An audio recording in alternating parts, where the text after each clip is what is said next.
On a personal note, before we go into the final round of this book, see that not many people are watching, but that's okay. That's quite all right. At any rate, it is December 2022. It was just about a year ago, December 2021, when I saw the movie on Netflix, which I hope is coming up pretty soon. I haven't seen it on the menu, about Jack Frost, this very book right here. This one, Jack Frost, the end of the beginning, or the end becomes the beginning. And that's how I became interested in this series of books. I loved it. Yes, because I'm an eternal child. So I need to get my glasses here. God willing, I am. Now and forevermore.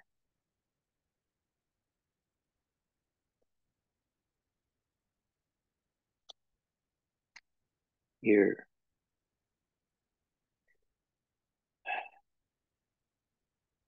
just to recap, Nightlight and Mother Goose, Catherine, who is now Mother Goose, and Nightlight have gone off on their own, and he has asked for a story.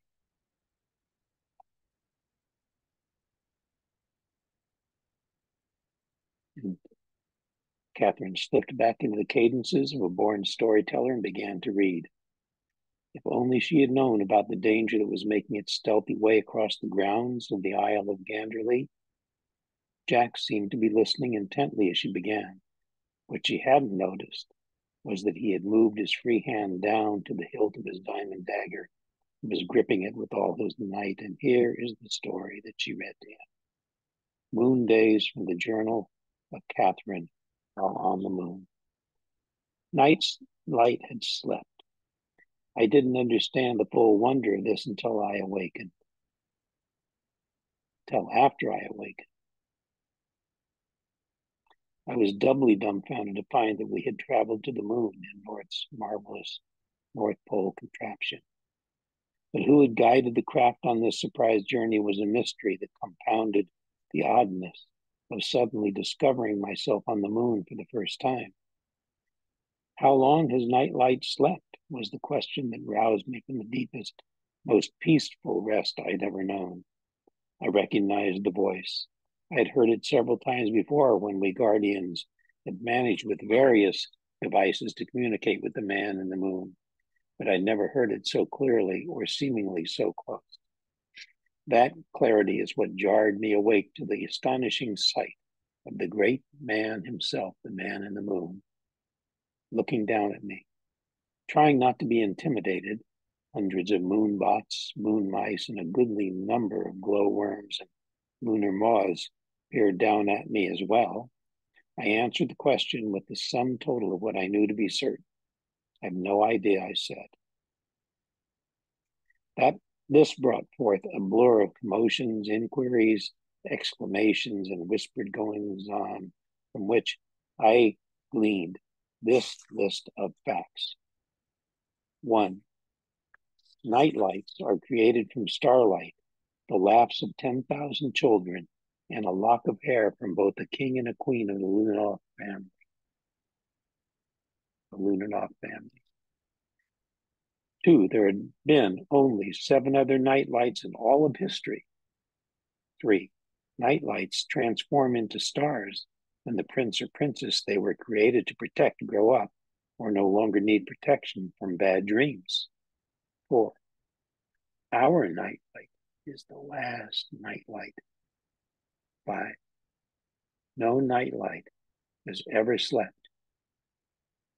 yet he was asleep. They cannot. They are always awake to fight nightmares. 6, a nightlight must never kiss or be kissed by a mortal. 7, nightlight kissed Catherine to free her from imprisonment. 7, No one knows what will happen if that happens. 8. Except that I know I was kissed by Nightlight. 9. And soon after, Nightlight slept. 10. And now everyone is worried.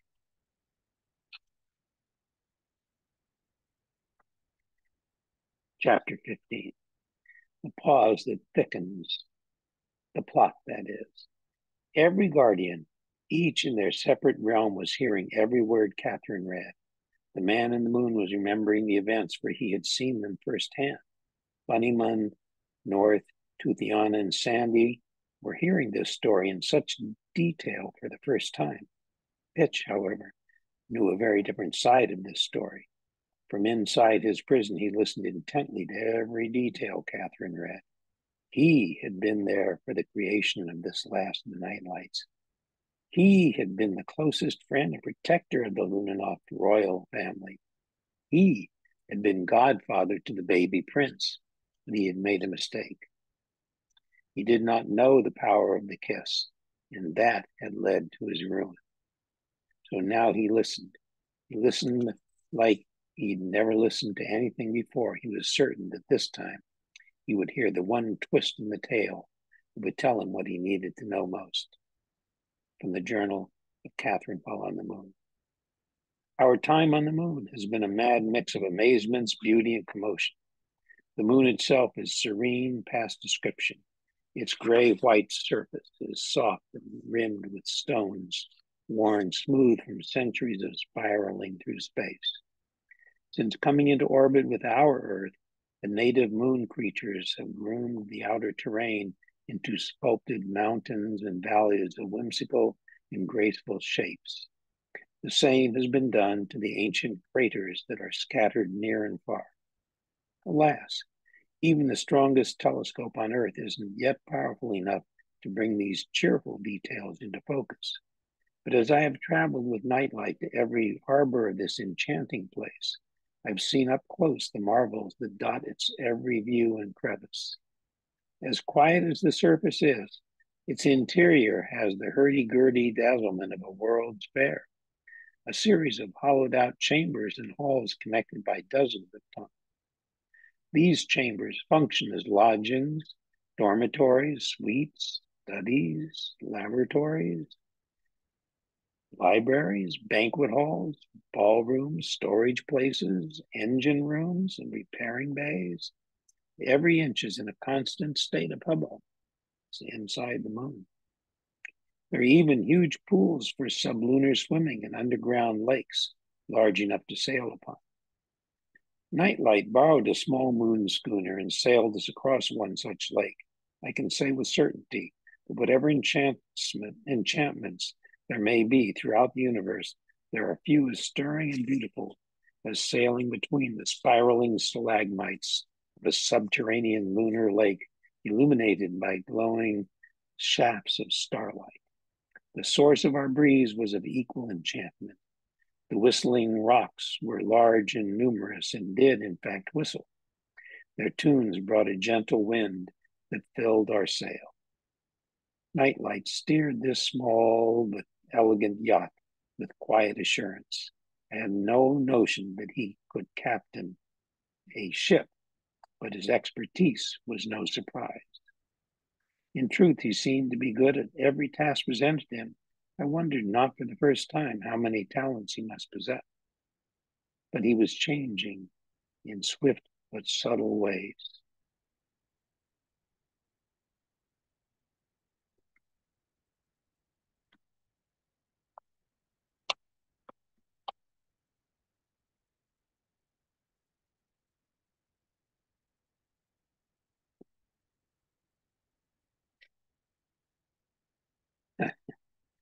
His suit,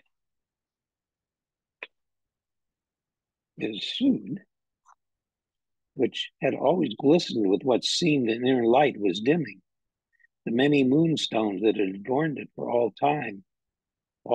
the time I had known him, were falling steadily away. I was not sure if he ignored their loss or simply did not notice, but I know they must be important. The man in the moon had given me a special pouch to keep the stones in. I gathered every gem that fell. Night light will change, Man in the Moon told me then, as will you, but you will become the keeper of his past. The Man in the Moon told me of so many changes that were perhaps in store for Nightlight and myself. I would grow up, that much was certain. But who or what Nightlight would become, even Man in the Moon did not know. I preferred to focus on our time on that most improbable lake, a lake that seemed more dreamed than real, and I banished all thoughts outside the wistful perfection of the breeze that sent us forth. Nightlight was never very talkative, but I always understood what he was feeling. His manner of speaking was so simple and childlike. He called danger the run or fight.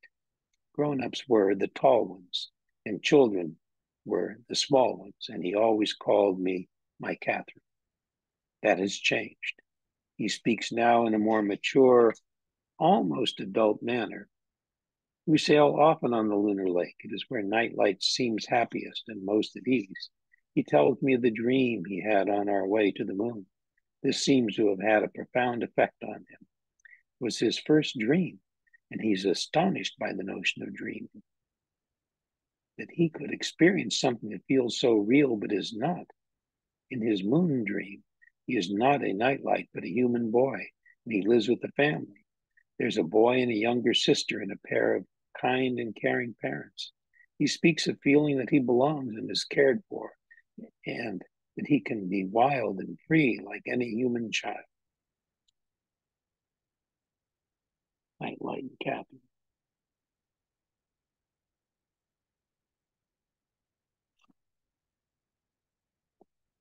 He talks of these things as though they were exotic and amazing. He's never known that kind of life. He has always been a Nightlight, and Nightlights do the caring and protecting. It is poignant to listen to him describe his moon dream. I've never understood how outside of the comforting rhythms of life he has always lived. I've never understood how outside the comforting rhythms of life he has always lived. He longs for the life of, as he calls it, a regular boy. There are most unwelcome reports from the outposts at the edge of the moon's darkscape.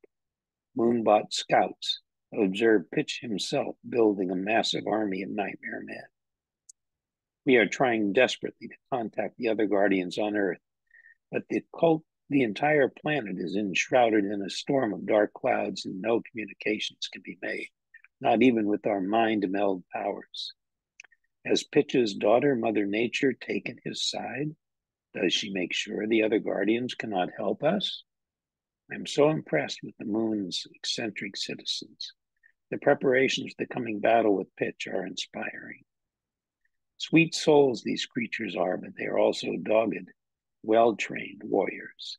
Under the Man in the Moon's direction, they have set all their defenses around a mountain range called the 10 Bluffs. These 10 mountains form a circle that surround a taller peak that rises in the center. Between the outer peaks is a shorter series of cliffs and escarpments that make a natural connecting wall. This wall gives the 10 Bluffs the appearance of an otherworldly castle, and the armies of the moon know every path and crevice, every natural defensive position the rocky fortress offers. Along these mountainous walls, the Moonbot armies stand ready. Their metal chest plates are shined and polished, and every bot carries a light spear and a crystal sword.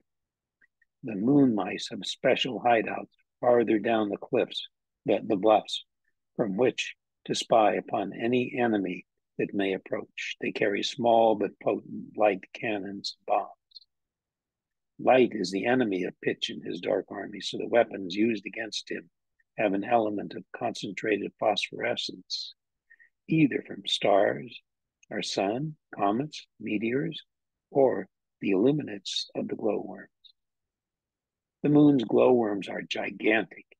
Each is roughly the size of a train car. Despite their size, they are gentle creatures with a helpful disposition.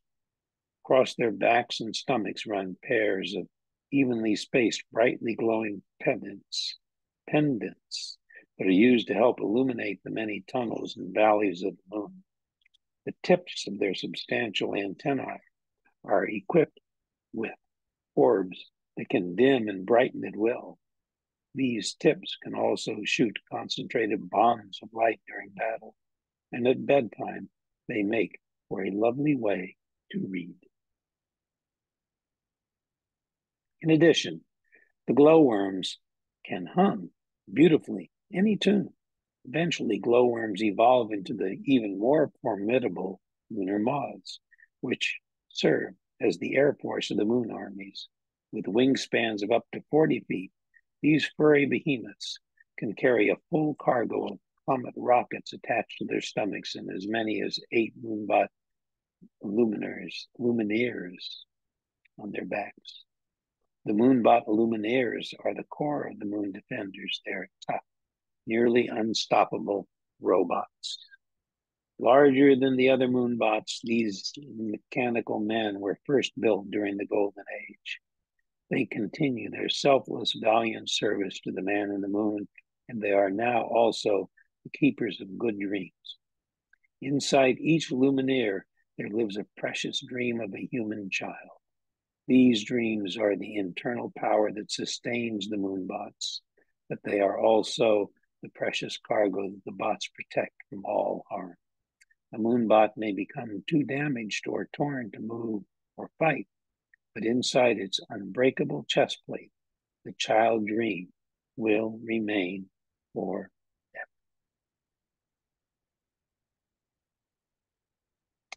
These dreams are the long and short of why the man in the moon exists. In these few fraught days, I've come to understand the simple truth about the moon and its king. All his armies and works are in pursuit of a single goal: to keep the dreams of children safe. Their hopes, their cheerful imaginings, no matter how silly or impossible, are protected and kept forever.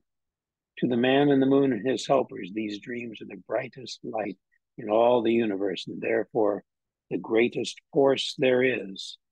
The earth is still covered in clouds, but we have received distressing reports. The man in the moon sends thousands of moonbeams down to earth every night. Their job is to search for any signs of earthly trouble and to chase away small bands of nightmares. Since the storm began, none of the moonbeams have been able to make it back to the moon, but tonight several dozen managed to break through the clouds. They tell us the alarming news that 4 of the 5 great relics of the Golden Age had been stolen from the separate strongholds of the Guardians during the night of celebration after winning the War of Dreams. Nightmare men had taken each relic, but for what purpose? These relics are the supreme source of power for the Guardians. North's magic sword, Bunnyman's all-powerful egg, Toothiana's ruby box, and the Sandman's dream sand. The man in the moon is deeply troubled. He is certain that Pitch himself engineered the stealing of the relics and now plans to take the 5th and last relic. If Pitch finds this last relic, Man in the Moon fears that he will be able to vanquish the Guardians, and the moon itself will be doomed. Man in the Moon's expression grew most severe and worried. He takes us to the remnants of his parents' old quarters, to the once beautiful section of the moon's golden structures. They are scorched and melted, but we can still see their shattered grandeur. Then he tells us that Nightlight is the 5th relic. Nightlight is the 5th relic. Nightlight himself is the 5th relic. The last and most powerful relic of the Golden Age. Within each nightlight is the energy of a star, Man in the Moon explained. No other creature in the universe has more power. Pitch will attack from the moon's shadow side, he continued, and he will come for Nightlight. He says this with a certainty that cannot be dismissed. I'm terrified for my Nightlight, but he is calm, stoic even. Then Nightlight seemed to become somehow older, or less than a boy, less likable. I think I always knew this deep inside my heart, he says quietly. It frightened me to think I had such strength. I know what I must do, he tells us. I must dream. The man in the moon nods. He seems to understand that this may be the key to our survival. Man in the moon escorts us to his childhood bedroom. Nightlight lays upon the beautiful ornate bed. Man in the moon takes a handful of his own dream sand, saved from when, long ago, Nightlight had guarded him, and he smooths it across Nightlight's brow. The sand works quickly. Nightlight smiles at me as he falls asleep. He lays there, still as death, but I can feel that something extraordinary is happening inside. Waves of light radiate from him, filling the room and reflecting off the high domed ceiling. Moonbots stand guard by the door to stop any attempt by Pitch to attack or abduct him. I stand next to his bed. Each wave of light gives me hope. I touch his forehead. My hand seems to glow. I stroke his unruly white hair. There is no taming it. Meanwhile, there is a secret mission taking place on the moon's dark side. The hope is to find Pitch's headquarters and discover his plan of attack. Nightlight's original moonbeam, which had lived in his staff through many a battle, will lead the mission along with 6 moonbots inside a tiny flying machine, the dark side obtruder. I want desperately to help, but the man in the moon has forbidden me to do so. It's too dangerous, he says. Besides, he tells me, your courage is large, but the ship is small. I hate that he is correct. The moon mice and a moonbeam came to me after dinner. A delicious green cheese omelet. Apparently, a herd of several cows from the Milky Way jumped over the moon and several landed here. Now, these moon cows supply much of the moon's fabled green cheese.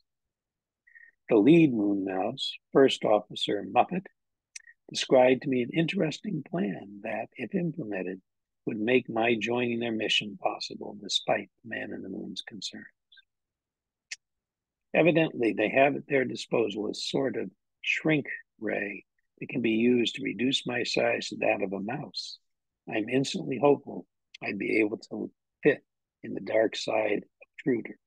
They insist that I must go on this mission because 1, they like me. 2, they think I'm smart. 3, they think I'm brave. 4, they like me. 5, what the man on the moon doesn't know won't hurt him. How can I argue? I am to be shrunk at bedtime, and we leave at midnight. Fingers of every size are crossed. The shrink ray worked splendidly. I'm exactly 2.75 inches tall. Luckily, the ray shrank my clothes as well. The moonbeam and the mice hid me in the back of the dark side obtruder. So when the man in the moon bid the ship and crew good luck, I remained undetected. The obtruder is an ingenious little vessel, compact, swift, stealthy, and about the size of an adult's shoe. I sat just behind the moonbeam while he steered, and the moon mice sat in pairs behind us, reading maps, making calculations, and doing other spyish busy work. We traveled at several hundred feet above the lunar surface until we reached the edge of the dark side.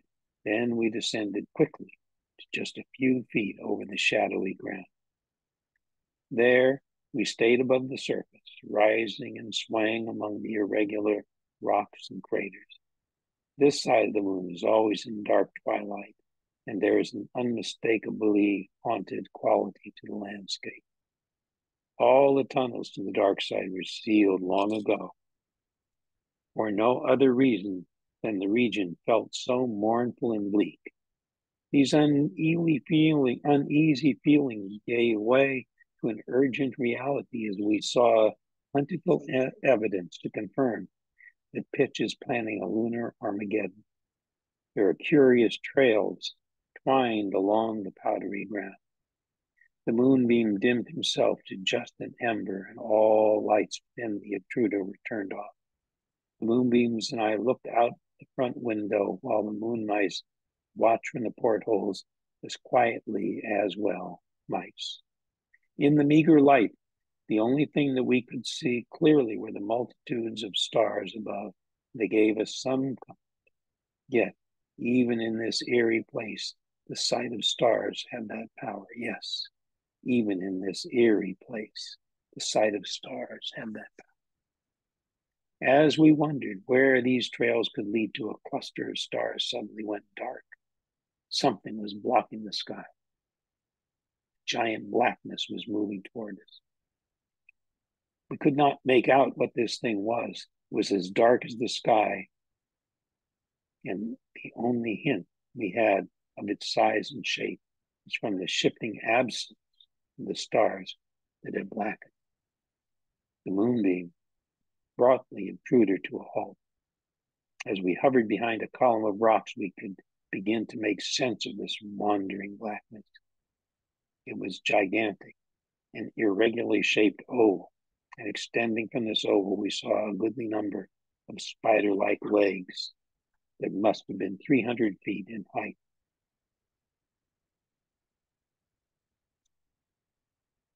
The thing moved gracefully in an almost complete silence. It was walking slightly to the right of us. We assumed it had not seen us, for it continued past. We followed carefully. We were keeping pace with it when we began to hear a low rumbling from behind.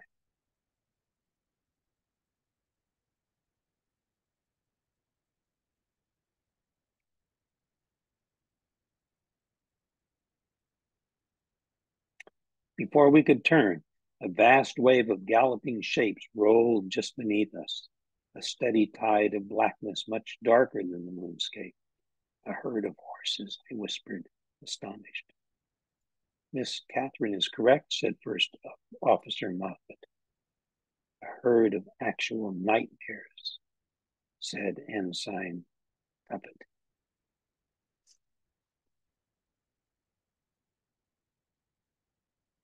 There's the spider thing. Ooh.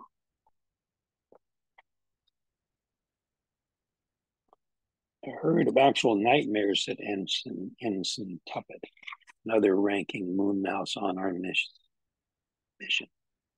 Nightmares indeed. And each one ridden by a nightmare man. I looked at the moonbeam in alarm.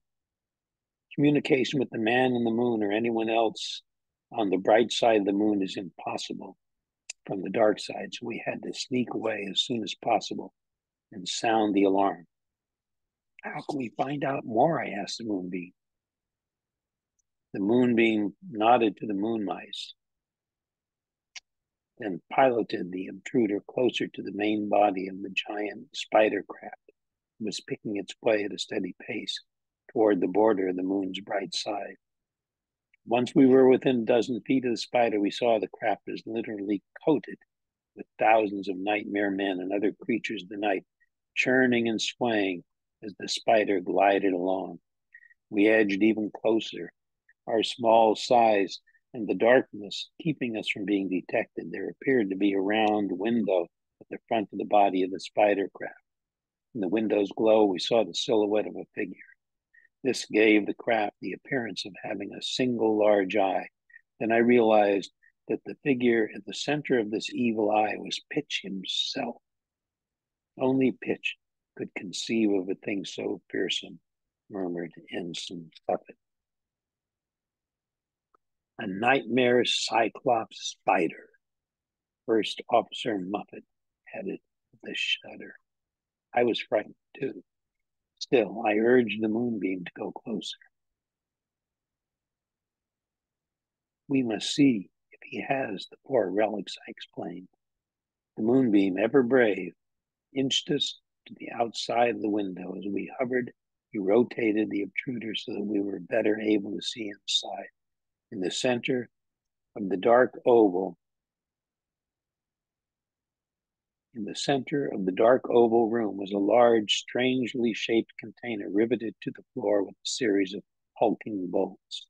The material it was made of, at least its outside, I recognized. I pressed against the window of our obtruder for a better look, and then I was certain.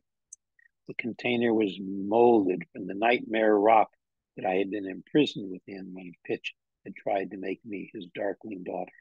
I pulled away from the window, a chill running through me. What was Pitch using it for now? I thought hard. The rock was made of dark matter, the only substance that can block the light that makes him vulnerable. I thought harder. The light Pitch fears most is emitted from the relics. The relics glow with golden age light. It is one of the most powerful weapons against him. I pressed against the window once more. The shape of this container was so odd with lumps and curves, juts of pointed edges, ridges. Looked like a cluster of things, not a single thing. Yes, yes, a cluster of things, of relics, I cried.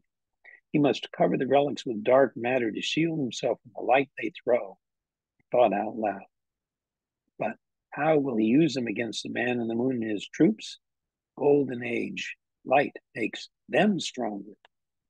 The man in the moon will understand what it means, First Officer Muppet suggested. We've seen enough.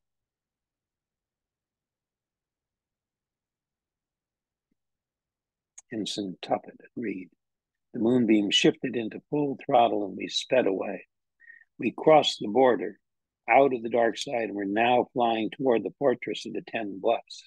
First Officer Muppet and Ensign Tuppett were trying to radio ahead to Man in the Moon, to anyone word of what we'd seen, but there was something amiss. The mouse were shouting, as much as mice can shout, into their radio sets. Their comically high voices sounded urgent, almost angry. They were talking very fast, repeating phrases again and again. Their words were running together like a recording played at too fast a speed. Do you read me? Do you read me? 10 Bluffs, do you read me? Over, over, over. What the heck is the problem? Why can't I get through? Why? Beats me. I don't know. I'm distressed. I'm stressed. Me too. What's wrong? I tried to ask. And all 6 mice began answering me at once while madly flicking at switches and knobs and levers. We don't know. It's interference. Interference. Pitch it. Must be pitch. I looked at the moonbeam. He was flickering at full tilt. We all sensed it. Something was in the air.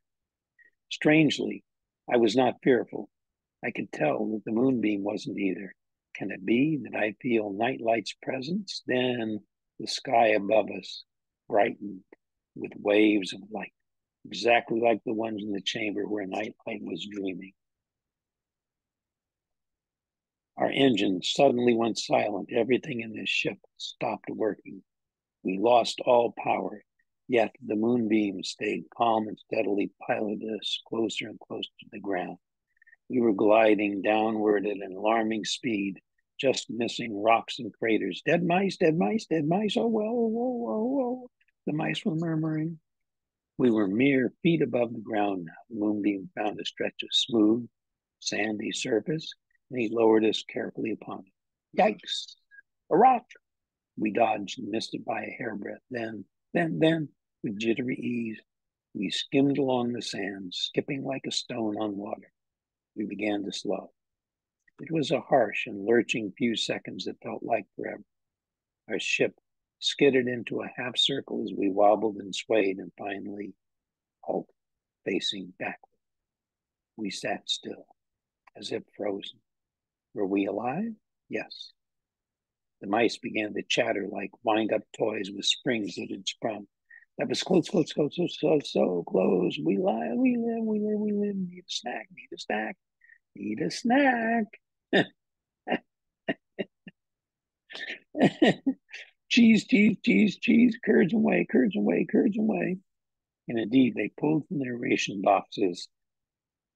Ration boxes, cheese, curds, and whey, and began nibbling furiously. Would you care for some? Asked First Officer Muppet. regaining his normal, less squeaky speaking voice. Just the cheese, please, they responded politely. The mice began to sigh contentedly and returned to their radios as they munched. I turned to the moonbeam. I think those light waves come from nightlight. I think something remarkable may be happening as he dreams. The moonbeam flickered in a way that seemed like he agreed with me. I wished Ombrick were here. He knew how to translate moonbeam speak. I wished all the guardians were here, North, Tooth, Sandy. In the battle that is surely coming, we must be braver than we've ever been, I said to the moonbeam. He dimmed a bit as if sharing my concern. Then he flashed worriedly. Something was wrong. We again felt a low rumble coming toward us.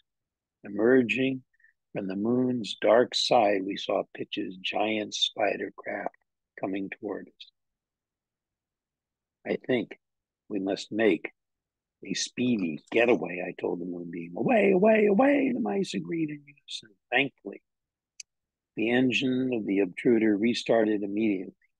Officers Muffet and Tuffet, along with the other mice, little Miss Muffet sat on a tuffet, eating her curds and whey. So interesting how he wove these things into the story with Mother Goose. The moonbeam piloted us away from Pitch and his giant mechanical spider, and I swallowed the last bite of moon cheese I may ever eat. Such frightening goings on. We made our way to the 10 Bluffs, but not without incident. There had been several more bright flashes in the sky, and each time our ship had lost power, forcing us into perilous landings. The mice had consumed more dairy than seemed possible. Oh, gosh.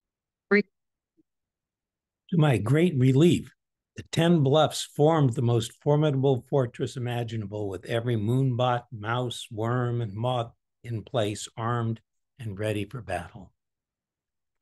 Man in the Moon had indeed received our messages. Everyone at the Bluffs knew the nature of the force that was coming. They knew Pitch was on his way. The mice quickly reversed my size to its original with one zap of the shrink ray's override button, and I ran with Man in the Moon to check on Nightlight. But Nightlight still slept. Man in the Moon and I stood on either side of him. The moonbeam rested on Man in the Moon's shoulder. We were worried for our beloved friend. What strangeness was going on inside Nightlight's dream? We watched for what seemed hours. Then I started to notice that the room was no longer glowing as it had been. Had Nightlight's dream ended? I glanced at Man in the Moon, and we both looked down at Nightlight. He too seemed to have dimmed. The remaining jewels on his magnificent uniform had gone dull. They caught less light than a wax doll. His skin no longer glimmered with its lovely inner light. The moonbeam flew and hovered just above Nightlight's face, but Nightlight did not stir or wake. His breath pushed and pulled the moonbeam's soft glow. But this was only the sign of life. But this was the only sign of life we could see. Man in the Moon caught my eye. We must let him continue on his sleep journey. Let's leave him in peace, shall we? I felt too anxious to leave, but at that very moment,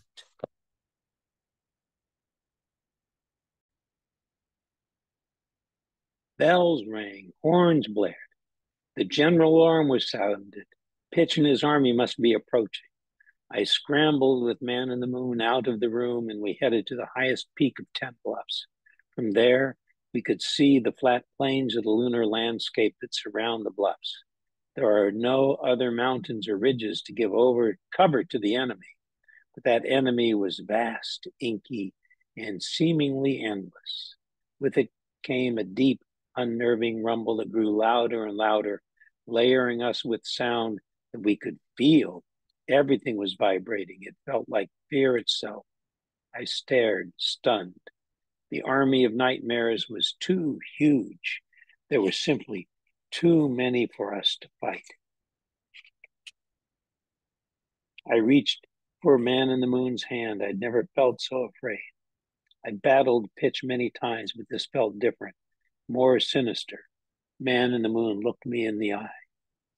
This curious, valiant little man, as round as the moon he defends, dressed not as a warrior about to face his mortal enemy, but dandified from head to foot in the most resplendent suit I had ever seen. He broke into a perfectly cheerful jack-o'-lantern grin. His eyes were bright, almost merry. I didn't understand how he could be so unafraid. And then I too felt unafraid. Suddenly I believed that there can be a goodness so pure and bright and strong that no darkness could ever extinguish it. Man in the moon nodded. He knew what I was thinking. Then he spun around to face Pitch's army. He put his spyglass to his eye with a confident snap. He swung the scope to the right, to the left. Then, without looking away from his glass, he told the moonbot and luminaire beside him, "Let loose the lunars." Commands were shouted. The moonbot troops began to toot their war horns, and the sky filled with lunar moths, diving toward the dark hordes who were beginning to surround us. The moths strafed and bombed the enemy, diving in low to make sure they hit their mark. Light bombs detonated as bright as meteors. With each explosion, a dazzling spot appeared on the lunar landscape as nightmare men were wiped clean, but their replacements filled the void far too quickly. And then we saw Pitch's giant nightmare cyclops spider. It was bounding over the rushing mass of nightmare troops, then took the lead as it clambered at the edges of 10 bluffs. Its many legs scrambled at a freakish speed and stabbed at the ground with a savagery terrible to behold. The moon mice would soon be under its treading. He means to overwhelm us by sheer numbers, Man in the Moon observed, handing me a second spyglass from his waistcoat. And indeed, this seemed likely. There were so very, very many of every variety of Pitch's wicked troops. With our spyglasses, we could see Pitch clearly. He sat at what appeared to be the controls of a large, oddly shaped cannon-like gun. That's it. The 4 relics combined, I told Man in the Moon, for I was sure it was the thing I had glimpsed when we were on our mission. Man in the Moon was impressed by my observation, though he was less than pleased that I had disobeyed his orders to stay behind. He frowned at me in the way a loving grandfather would, and then his expression softened. I felt he was more proud of my accomplishment, and he was angry at my disobedience. So it seemed Pitch has covered himself in a cloak of dark matter. That's how he can use the light of the relics against us. The combined light of all the relics was too powerful even for the guardians. The cloak will protect him, muttered the Man in the Moon. Then his smile grew beatific. He will not succeed. Beatific smile. He will not succeed. The mice were clustered in rocky bivouacs along the slopes. Tell the mice to fire, Man in the Moon ordered. No sooner did he say this than thousands of moon missiles streaked through the skies and decimated the first wave of nightmare cavalry. Then the second wave and the third. But Pitch charged on, acting as a protective screen for all his troops behind him, forming a sort of gigantic spear of nightmare soldiers with the spider craft as the deadly tip. With startling swiftness, the spider scaled its way up the steep rise of the outer peaks into the rim of the mountainous wall. The moonbots sent a hail of fire from every angle, and the spider paused, but only so the nightmare soldiers it carried could leap down upon the bots. They battled hand to hand. The fortress of the 10 Bluffs was now like an island, completely surrounded by a moat of nightmare men. Hundreds of lunar moths dove and raked the dark monsters that pressed relentlessly toward us. Thousands of light bullets and bombs shot out at the waves of nightmare troops, turning the night into a terrible, constant pulsing of blinding light flames. Then an awful sort of hum cut through the chaos of sounds. It must have been the relic of the it must have been the relic weapon powering up. Pitch was aiming it at us. Engage the mirror shields, Man in the Moon commanded sharply. Giant, round, mirror-like devices emerged from the ground and angled themselves toward Pitch's vessel. A beam of scorching, bright light blistered out from Pitch's weapon. He had fired, but his aim was faulty. The beam hit the rocks below us. The force of it, however, pulverized a hunk of the fortress, sending a deluge of rocks and boulders down upon the battlements below. I feared that another hit of that strength would cause our whole bluff to collapse, but Man in the Moon remained calm.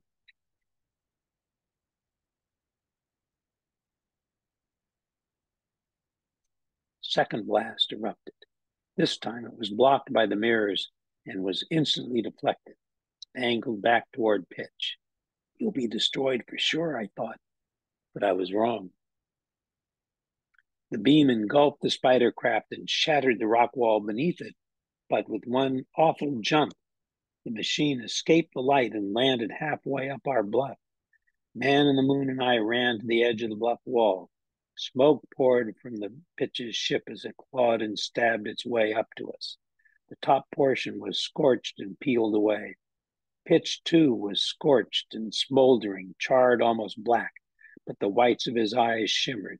He was still secure beneath his protective cloak. We could see him smiling as his hideous machine quickly closed the distance between us. On every side of the 10 bluffs, the battle thundered. The clash of nightmare and moon troops was intense beyond measure. How any creature of darkness or light could survive, I could not imagine. But the moon defenses held in all but one small breach, where Pitch and his vessel scaled the outer wall. It was like a hole in a dam, but enough of a hole to allow nightmares to stream into the fortress. They were a force that could not be contained. The bots were shoulder to shoulder, firing their light rifles in unison. Each volley vaporized the leading line of the nightmares, but stopped their advance only for a moment. They managed to creep a few precious feet closer. With lightning speed, the bots formed into more rows. The front row kneeled and fired. Within an instant, the row behind them fired, row after row, firing. The nightmares still advanced, but now only by inches. Pitch could not tolerate this pace. He gunned his motor. 10,000 light bullets rained down upon him. The spider craft was being chipped away, but it still held, and Pitch's dark matter shield withstood the onslaught. Then Pitch was upon us. He made it over the bluff edge. Man in the Moon pulled me behind him. The spider's legs pierced and stabbed at the valiant moonbots, tossing them away like toys.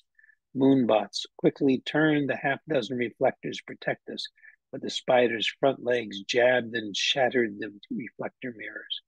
Pitch halted his vehicle a dozen feet from us, aiming the relic weapon directly at us. You'll go no further, Pitch, shouted Man in the Moon above the din of the battle. You'll never get the boy. Man in the Moon raised his lunar staff as the spider's legs lunged at us. But Man in the Moon was more than up to the task. The little round man deftly deflected each jab with his staff, then broke off the spider's front two legs with one neat sweep.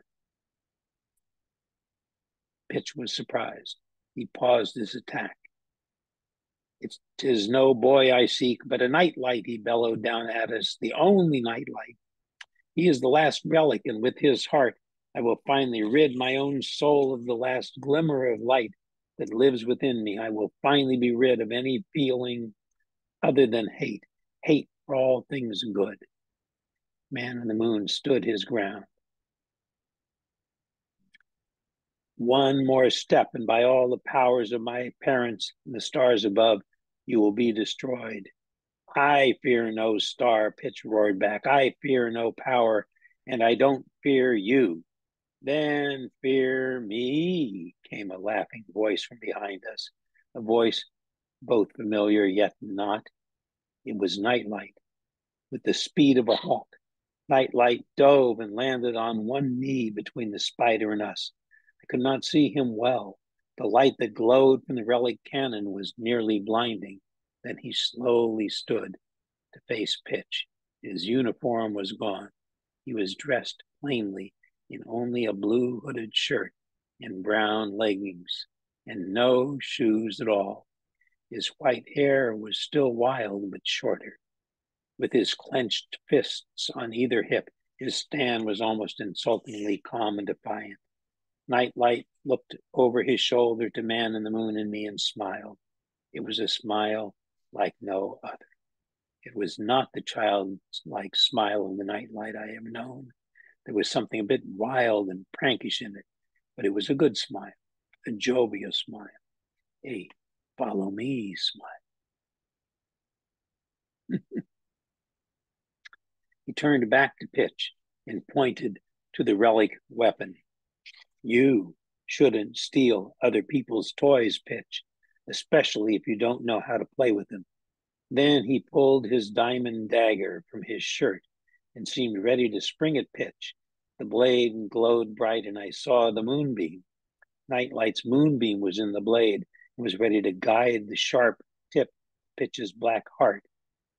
Pitch laid his damaged hand over his heart as if protected, the hand that still held the locket with the picture of his daughter. You'll never bring light to my heart again, little man. I'll burn you like coal and use your blackened bones to make my evil complete. Then Pitch aimed the weapon directly at Nightlight. Something stopped him. He looked past Nightlight and seemingly past us. Man in the Moon and I turned as well. Everything around us seemed to be moving in slow motion. Then we saw a most welcome sight. Arriving on a fleet of hastily constructed airships were Ombrick, North, Bunnymun, Toothiana, and Sandman, and pouring down from the sky were all the armies they command, legions of tooth fairies, elves, yetis, and warrior eggs of every size. My heart surged.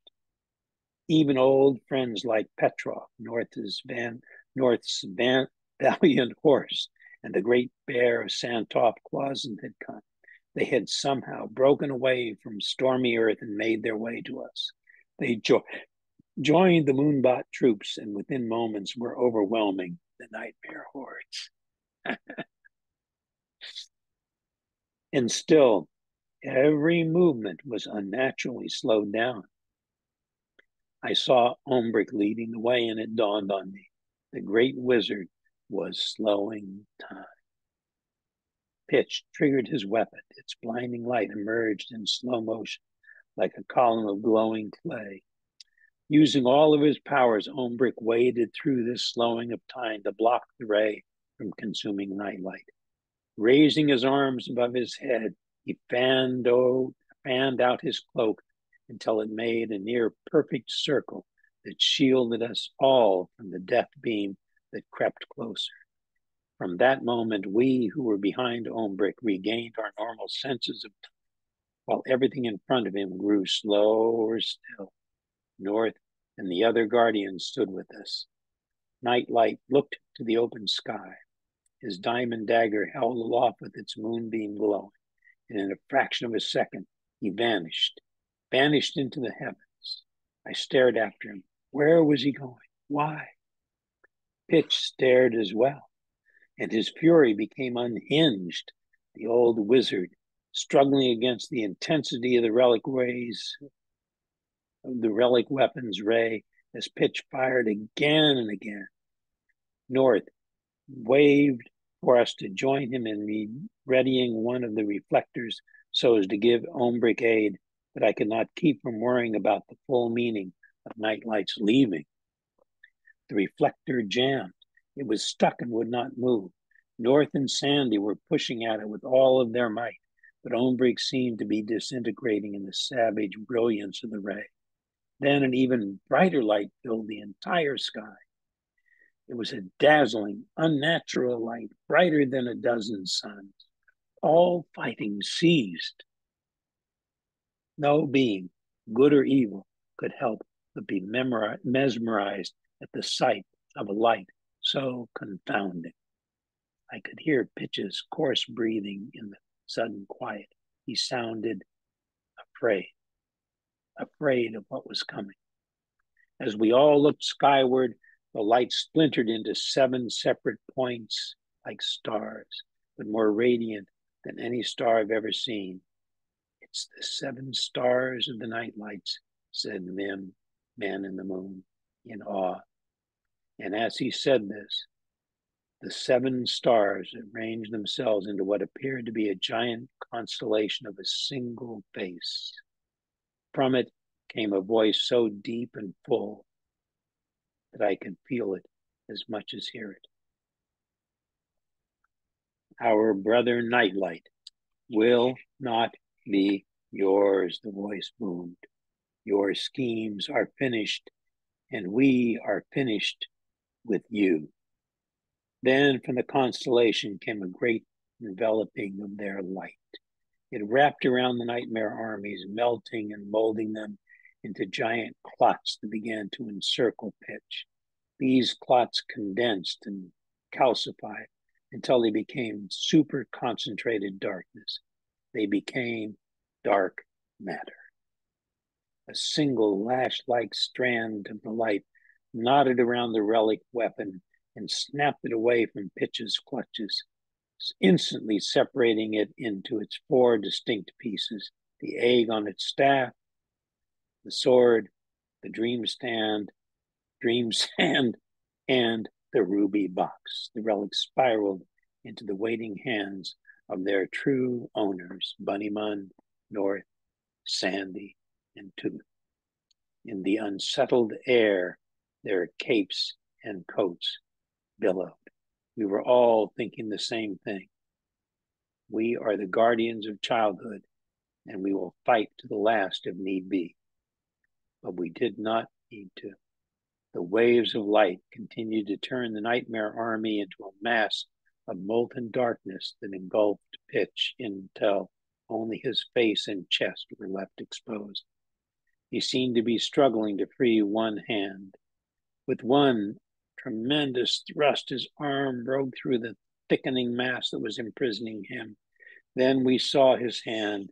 It still held the locket with the small cameo of his daughter. It had melted and fused to his palm and fingers. Wild with panic, Pitch looked to North. He pounded his chest. Please, I have failed every being I have ever held dear. Use your sword. I cannot bear this goodness that still lives in my heart. It is hard to have sympathy for a creature that has tried to destroy you, but in that moment I did. I felt sorry for the pitiful thing Pitch had become. We all felt pity for Pitch in that awful moment, but the 7 stars of the night lights did not. They had seen the ways of evil. They knew its many tricks. Good hearts will always have sympathy, but the wisdom of stars is clear and powerful and more true. They knew that death was not the answer for Pitch. The melted essence of Pitch's nightmare army spun round and round the nightmare king. His hand that held the ruined picture of Emily Jane was now pinned against his chest at the spot just over his heart. Please, he moaned to North, to all of us, please let me die. North could take no more. If there was any hate in North's great heart, it was for Pitch.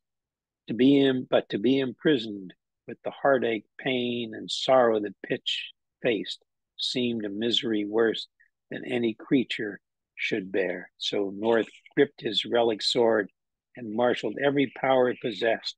He lunged forward, his sword's tip bright with the ancient power of the Golden Age. There was no force known that could stop it, and yet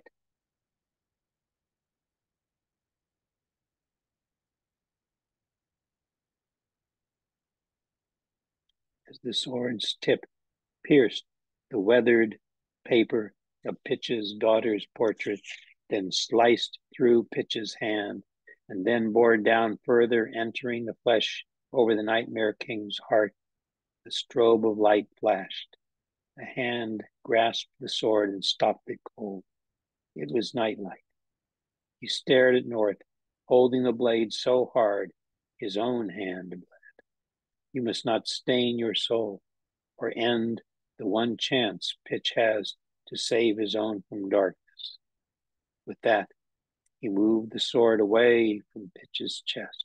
As he did, we saw a small trickle of black blood ooze from the paper of Emily Jane's cameo. It was Pitch's blood, and it was mixing with Nightlight's. The two began to spread across the paper, but in a miraculous way. The blood made the image of Emily Jane bright again. Barely able to move his head, Pitch strained and strained until he could see the cameo pressed against his heart. See the face of his beloved daughter return. Nightlight backed away, and we all watched as the dark matter began to twine over Pitch's chest and face. We watched as our enemy wept silent tears as clear as crystal. No one had thought the Nightmare King was capable of tears, but Nightlight knew otherwise. He reverently dabbed them into his wounded hand and clutched them tightly. Within a moment, a new diamond dagger had materialized. Nightlight tucked it into his shirt before any of us could glimpse it. Nightlight turned and reached for Man in the Moon's hand and mine, then addressed us all with urgency. I must go now. I must go see if the rest of my moon dream will play out. He pressed my hand more tightly. I have a journey to take, and I don't know when we will see each other again. He spoke quickly and surely, but his voice cracked as he continued. But know this, you will see me again. You must trust that and believe it. His eyes implored us. I do, I said. The others nodded. The waves of molten matter finished winding around Pitch. He was completely overwhelmed and entombed, like an Egyptian king in a sarcophagus from which he could not escape. What was left was a cooling, lumpy sphere that resembled a small black moon. With one graceful leap, Nightlight was atop the sphere. He looked at us, each of us. He was so changed. He seemed almost like a human boy now. Then he looked up at the Nightlight constellation and nodded, as if to show he was ready. The many waves of light spiraled and curled above us and began to braid together like a giant rope. Then dove toward the black sphere, hitting it with such force that it rocketed away into space. It was streaking around Earth like a comet, with Nightlight straddling atop, seeming to guide it. Catherine paused her reading. What caused her to pause was the memory of that last moment with Nightlight. She would not see him again for more than 100 years.